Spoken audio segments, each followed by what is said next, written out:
하나님의 위로라는 제목으로 우리 말씀을 묵상하도록 하겠습니다.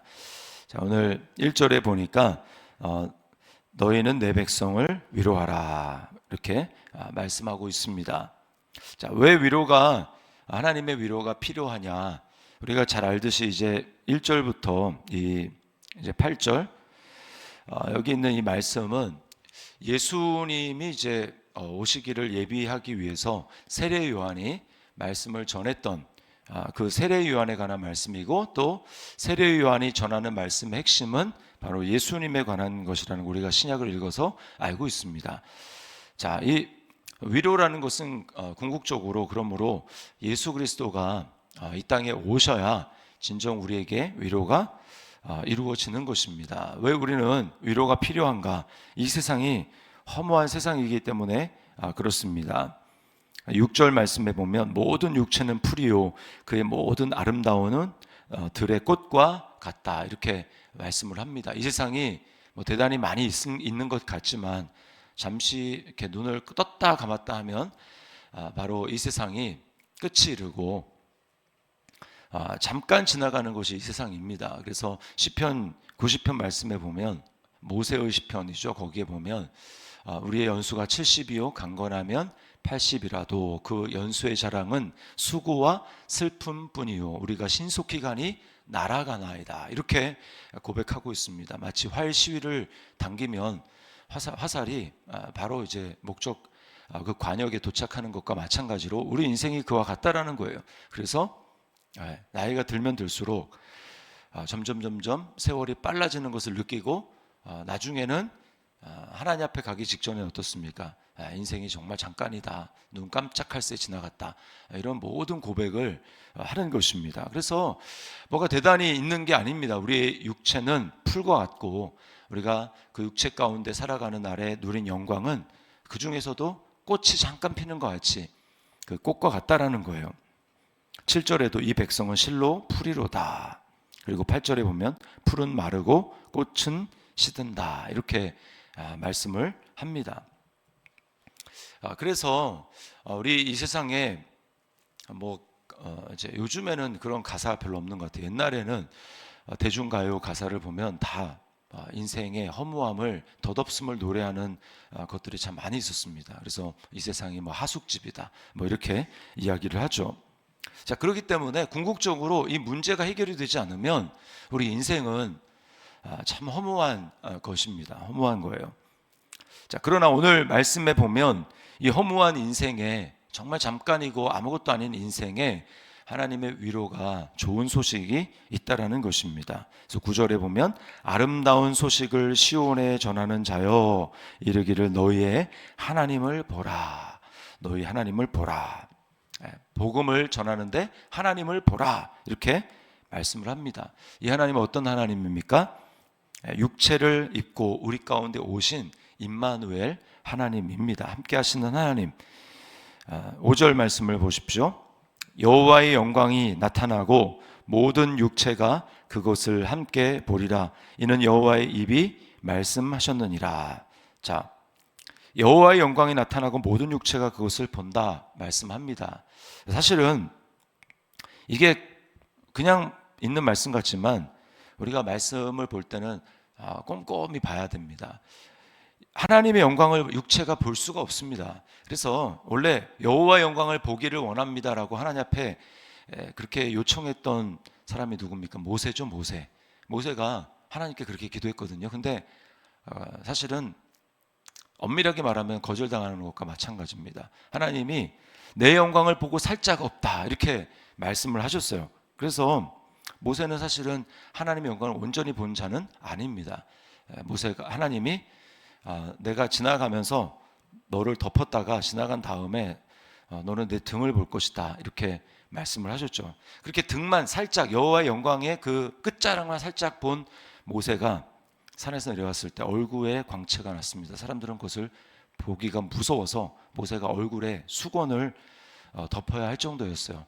그러나 성경에 그 하나님의 영광을 있는 모습 그대로 드러낸 분이 있다고 하죠.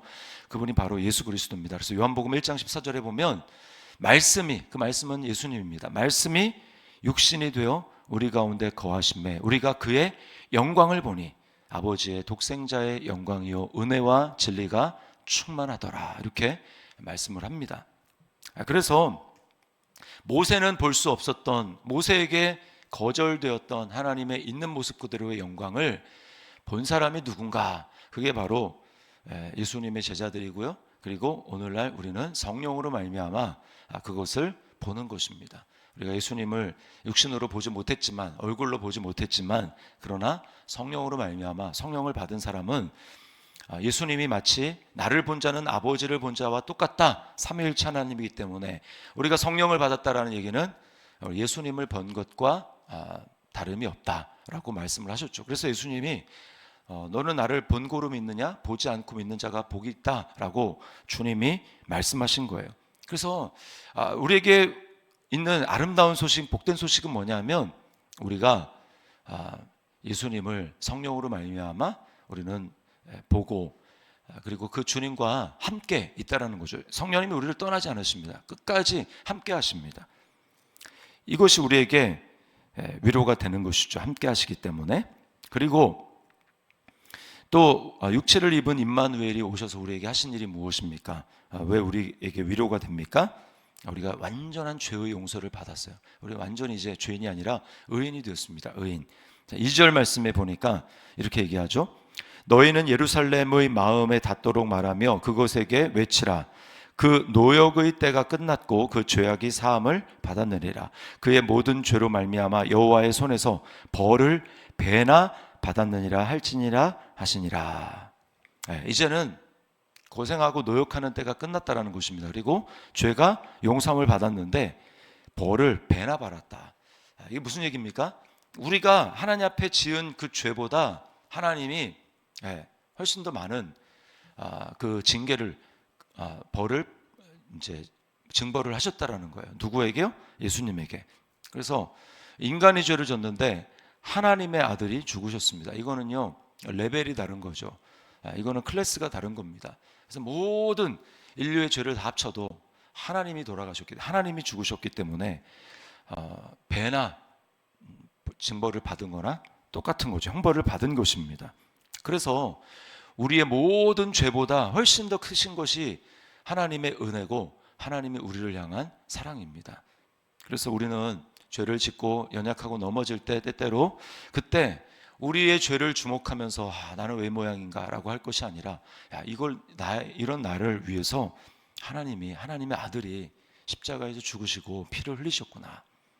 그러므로 하나님의 은혜는, 사랑은 우리의 죄보다 훨씬 더 크십니다. 완전한 죄의 사함을 받는 거예요. 이게 우리의 위로가 됩니다. 우리가 뭐라고 하나님이 우리를 위해서 피를 흘리십니까? 그래서 이것이 우리에게 위로가 되는 거죠. 완전 죄사함을 받았습니다. 완전 용납을 받았어요. 뿐만 아니고요, 우리는 삶의 완전한 인도를 받습니다. 11절 말씀에 보면 이렇게 얘기하죠. 그는 목자같이 양떼를 먹이시며 어린 양을 그 팔로 모아 품에 안으시며 젖먹이는 암컷들을 온순히 인도하시리로다. 목자가 양에게는 완벽한 대책입니다. 양에게는요, 목자만 있으면 인생이 오케이입니다. 양이 평생 먹을 풀과 평생 먹을 물이 있다 할지라도 목자가 없으면 배 터져 죽는 게 양입니다. 그 정도로 미련해요. 그러므로 양에게 있어서 가장 축복은 양의 모든 상태를 알고 양을 책임지고 끝까지 떠나지 않고 인도하는 그 목자가 있다라는 거. 이것만큼 양에게 안심이 되는 게 없습니다. 그런데 우리의 목자가 있죠. 선한 목자, 우리를 위해 자신의 생명을 버리신. 삭고는 다 도망가지만 우리에게 뭐가 있을 때는 옆에 있고 그것이 나를 인도해 줄 것 같지만, 그러나 위험에 처하면 삭고는 자기 살자고 다 도망가는 것입니다. 그러나 선한 목자이신 주님은 우리를 떠나지 아니하시고 자기 목숨을 우리를 위해서 내어주시는 분이죠. 그래서 로마서 8장 32절에 뭐라고 얘기합니까? 자기 아들을 아끼지 아니하시고 우리 모든 사람을 위하여 내주시니가 어찌 그 아들과 함께 모든 것을 우리에게 주시지 아니하겠느냐. 그분이 바로 우리의 하나님이십니다. 우리와 함께 하시는, 우리를 떠나지 아니하시는 하나님. 그래서 주님 앞에 구하면요, 주님은 우리의 기도를 거절치 않으시고 응답을 하십니다. 가장 좋은 것으로 응답을 하십니다. 그때는 그것이 나에게 가장 좋아 보이지 않는다 할지라도 우리가 신뢰하며 주님 앞에 간구하며 나아갈 때 하나님께서 가장 좋은 것으로 우리에게 주시는 분이에요. 그리고 우리를 품에 안으십니다. 임재와 평안을 주십니다. 요한복음 14장 27절에 평안을 너희에게 끼치노니 곧 나의 평안을 너희에게 주노라. 내가 너희에게 주는 것은 세상이 주는 것과 같지 아니하니라. 너희는 마음에 근심하지 말고 두려워하지도 말라. 그래서 선한 목자가 우리를 떠나지 아니하시고 함께 하시면 우리는 날마다 하나님의 임재 가운데 살아갑니다. 그러니 우리에게 위로가 되는 것이죠. 마지막으로 우리에게 상급을 주십니다. 10절 말씀에 보면 보라 주 여호와께서 장차 강한 자로 임하실 것이요 친히 그의 팔로 다스리실 것이라. 보라 상급이 그에게 있고 보응이 그의 앞에 있으며. 상급이 주어진다고 합니다. 예수님과 함께 동행하며 내가 주님 앞에 그냥 마음의 감동을 주셔서 어떤 일을 하고 순종을 하고 또 어떤 작은 일을 했어요. 그런데 주님께서는 나는 잊어버릴 수 있는 그 일을 주님께서는 다 기억하시고 마지막 날 네가 그때 나에게 이렇게 했지. 마태복음에 보면 나오죠. 그날에 오른쪽과 왼쪽으로 나누어지는데 그 오른쪽에 있는 자들을 향해서 임금이 그렇게 얘기를 하지 않습니까? 내가 줄일 때 너희가 나에게 먹을 것을 주었고 내가 목마를 때 마실 것을 주었고 헐벗고 있을 때 옷을 입혀 주었고 뭐 이런 이야기를 쭉 합니다. 그러니까 언제 우리가 그랬습니까? 그렇게 얘기하자 주님이 여기 지극히 작은 자에게 한 것이 나에게 한 것이다 이렇게 말씀을 하시면서 그 모든 것을 그날에 우리에게 상급으로 갚아주신다라는 거죠. 그래서 우리의 눈에 눈물을 씻어주시고요. 그리고 우리에게 잘했다 착하고 충성된 종아 네가 작은 일에 충성하였으니 내가 많은 것을 내게 맡기리니 내 주인의 즐거움에 참여할지어다 이렇게 말씀하시는 것이 우리 주님이십니다. 그러니 여러분 우리가 어찌 주님이 나와 함께 하시고 나를 떠나지 않으신다는 이 사실이 우리에게 위로가 되지 않겠습니까? 그래서 세상을 바라보면 우리 한숨 지을 것밖에 없고 위로될 일도 없습니다. 그러나 나를 떠나지 아니하시고 나에게 은혜 베푸신 그 주님, 은혜를 이미 베푸셨고 지금도 끊임없이 베풀고 계시고 나와 함께 하시는 그 주님을 바라보게 될 때 우리는 다시 툭툭 털고 일어나고 주님과 함께 이 땅을 살아갈 수 있는 줄 믿습니다. 이 하나님의 위로가 성령으로 말미암아 오늘도 다시금 우리에게 넘치게 부어지고 기억나게 하시고 그래서 살아갈 힘을 공급받는 은혜가 넘칠 수 있기를 주님의 이름으로 축원합니다.